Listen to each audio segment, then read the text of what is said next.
Hello everyone. Question is, a database specialist is planning to create a read replica of an existing Amazon RDS for MySQL multi-agent DB instance.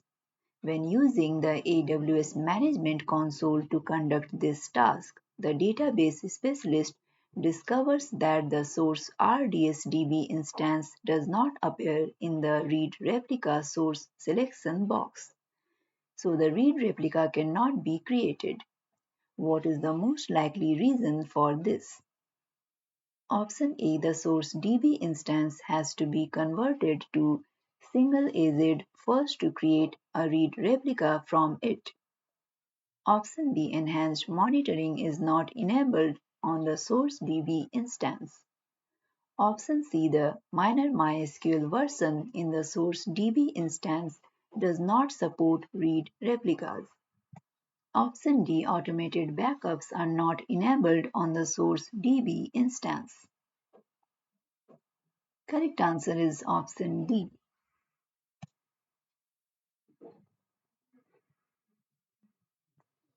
Question is, a company is using Amazon Aurora MySQL as the database for its retail application on AWS. The company receives a notification of a pending database upgrade and wants to ensure upgrades do not occur before or during the most critical time of the year.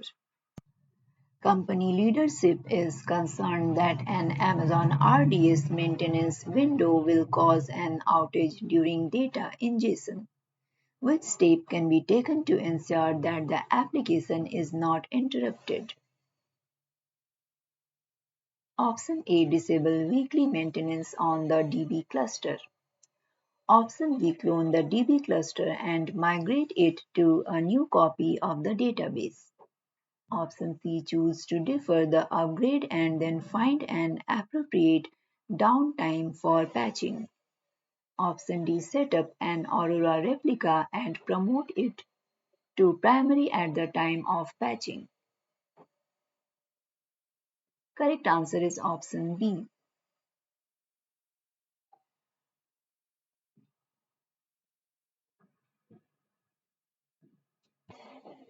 You can download the complete list of recently updated contents from the link provided in the description.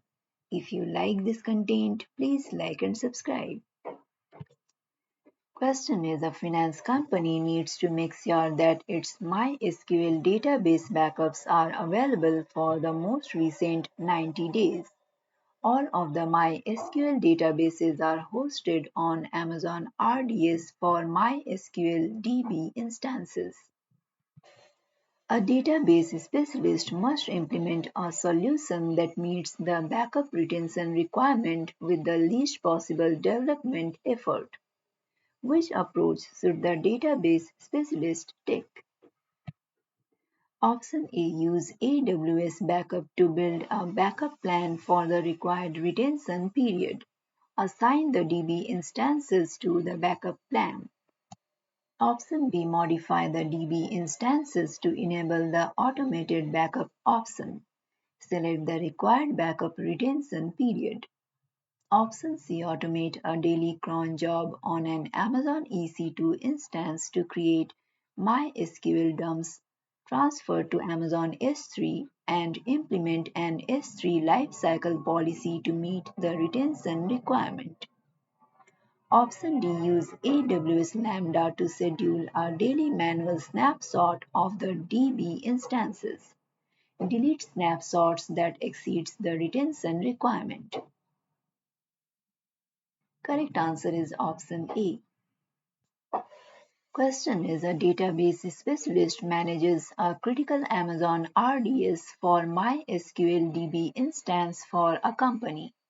The data stored daily could vary from 0.01% to 10% of the current database size. The database specialist needs to ensure that the DB instance storage grows as needed.